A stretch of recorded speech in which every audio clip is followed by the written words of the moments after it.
श्री शिवाय नमस्तुभ्यम। जय माता दी। दोस्तों, आप सबका मेरे चैनल में स्वागत है। प्रदोष व्रत एक ऐसा व्रत होता है जो कि भगवान भोलेनाथ को बहुत ही ज्यादा प्रिय होता है।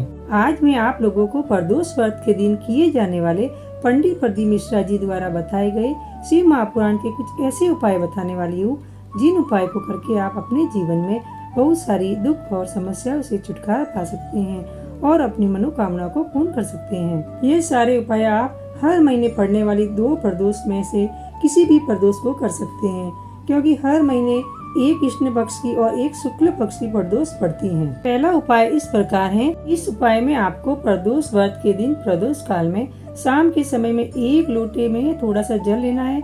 उस जल के अंदर आपको एक बेलपत्र, एक शमी पत्र, कुछ हरे मूंग के दाने और एक छोटा सा गुड़ का टुकड़ा लेना है। इस तरीके से इस जल को आपको अपने ही घर से प्रदोष व्रत के दिन प्रदोष काल में शाम के समय में एक लोटे के अंदर यह चारों सामग्रियां डालकर भगवान शिव जी के मंदिर पहुंचकर इस जल को भगवान शिव जी की शिवलिंग के ऊपर चढ़ा देना है।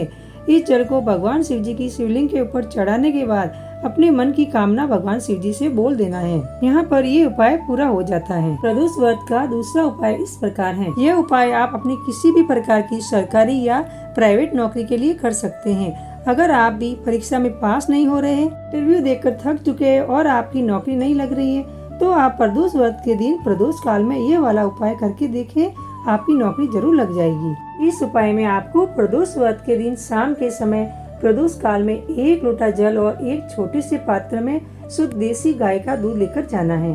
इसके साथ में आपको 2 आटे के गोल बाती के दीपक तैयार करके लेकर जाना है, जिसमें से पहला दीपक आप शुद्ध देसी गाय के घी का लेकर जाएंगे और दूसरा दीपक आप तेल का लेकर जाएंगे। यह सभी सामग्रियां लेकर आप अपने घर के पास में जो बेलपत्री का वृक्ष हो उसके नीचे प्रदोष व्रत के दिन प्रदोष काल में लेकर जाना है। बेलपत्री का वृक्ष बड़ा होना चाहिए।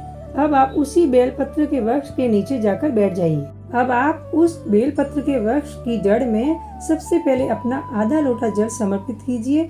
उसके बाद में अपना वह पूरा दूध समर्पित कर दीजिए और आखिरी में आपके पास जो जल बचा हुआ है वह पूरा वही समर्पित कर दीजिए। मतलब पहले जल चढ़ाना है, फिर दूध चढ़ाना है, फिर वापस में जल चढ़ाना है। अब आपको अपने सीधे हाथ की तरफ शुद्ध देसी गाय के घी का दीपक जलाना है और उल्टे हाथ की तरफ तेल का दीपक जलाना है। दोनों दीपक को जलाने के बाद आप हाथ जोड़कर भगवान से अपनी नौकरी के लिए, परीक्षा के लिए, इंटरव्यू के लिए प्रार्थना करें और वहीं पर धूप देकर आशीर्वाद देकर अपने घर वापस आ जाइए। यहाँ पर ये उपाय पूरा हो जाता है। तीसरा उपाय इस प्रकार है। इस उपाय को भी आपको प्रदोष व्रत के दिन प्रदोष काल में करना है। इस उपाय में आपको प्रदोष व्रत के दिन प्रदोष काल में शाम के समय 2 आटे के गोल बाती के शुद्ध देसी गाय के घी के दीपक तैयार करने हैं। अब आपको सबसे पहले किसी भी बड़े वाले बेल पत्र के वृक्ष के नीचे जाना है और अपना वह पहला दीपक वहाँ पर बैठकर जलाकर आना है और भगवान से प्रार्थना करना है। अपने घर परिवार के लिए आशीर्वाद प्राप्त करना है। उसके बाद आपका जो दूसरा दीपक रहेगा उसे लेकर आपको अपने घर के मुख्य द्वार या चौखट पर आ जाना है। से आप पहले दीपक को बेल पत्र के वृक्ष के नीचे लगाकर अपने घर के मुख्य द्वार पर पहुंच जाए तो बाहर की तरफ से बैठकर ही अपने सीधे हाथ की तरफ यह दूसरा दीपक भगवान भोलेनाथ के नाम का स्मरण करते हुए जला दीजिए और यहाँ पर भी भगवान भोलेनाथ से प्रार्थना कर लीजिए। यहाँ पर ये उपाय पूरा हो जाता है। चौथा उपाय इस प्रकार है। इस उपाय में आपको सिर्फ 7 बेलपत्र की आवश्यकता होगी और इस उपाय को भी आपको प्रदोष व्रत के दिन शाम के समय में प्रदोष काल में ही करना है। इस उपाय को करने से आपको प्रदोष व्रत का फल भी मिल जाएगा और भले ही आप प्रदोष व्रत ना करते हो तो भी मिल जाएगा। इस उपाय को करने के लिए अगर आपको 7 बेलपत्र नहीं मिलती है तो आप भगवान शिव जी की शिवलिंग के ऊपर से 7 बेलपत्र को उठाकर उन्हें धोकर इस उपाय में उपयोग कर सकते हैं। आप प्रदोष व्रत के दिन शाम के समय प्रदोष काल में भगवान शिव जी के मंदिर पहुंच जाइए। अगर आप अपने साथ में बेलपत्री लेकर नहीं आए तो आप भगवान शिव जी की शिवलिंग के ऊपर से 7 बेलपत्री को उठाइए, उन्हें धो लीजिए और उसके बाद उपाय में उपयोग कीजिए। अब आपको भगवान शिव जी के पास में बैठकर इन 7 बेलपत्र इसे ब्रह्म कमल बनाना है। ब्रह्म कमल बनाने के लिए आपको सबसे पहले इन 7 बेलपत्री को एक साथ जमा लेना है। अब इन 7 बेलपत्री को एक साथ जमा कर आपको इनको गोल आकार दे देना है। मतलब जो इन 7 बेलपत्री की डंडी होगी वह बीचों बीच होगी और पत्तियां गोल आकार के रूप में होगी। गोल आकार देने के लिए इन 7 बेलपत्र को एक दूसरे के साइड में खिसकाते जाइए, जिससे कि यह बेलपत्री का एक गोलाकार ले लेगा। अब इन बेलपत्र के ब्रह्म कमल को आप अपनी दोनों हथेलियों से भगवान शिव जी के शिवलिंग के ऊपर समर्पित कर दीजिए और अपनी मनोकामना भगवान शिव जी से बोल दीजिए।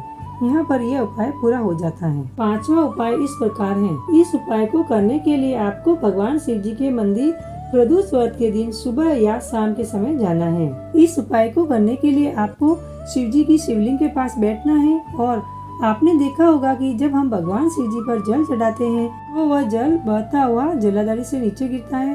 तो जलाधारी का वो आखिरी हिस्सा जहाँ से जल नीचे गिरता है, उस स्थान पर आपको अपनी हथेली लगानी है। वहाँ पर अपनी हथेली लगाकर आंखें बंद कर शिव जी के किसी भी एक मंत्र का जाप करते हुए आपको अपनी मनोकामना बोलना है।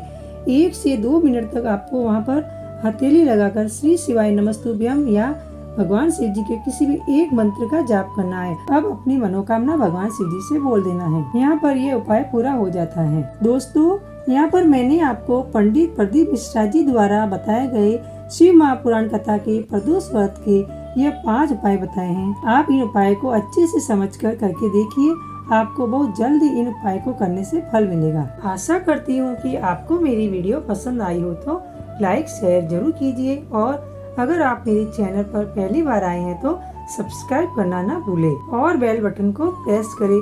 इससे क्या होगा कि मैं जो भी नई वीडियो अपलोड करूंगी उसका आपको नोटिफिकेशन मिल जाएगा। तब तक के लिए जय माता दी दोस्तों।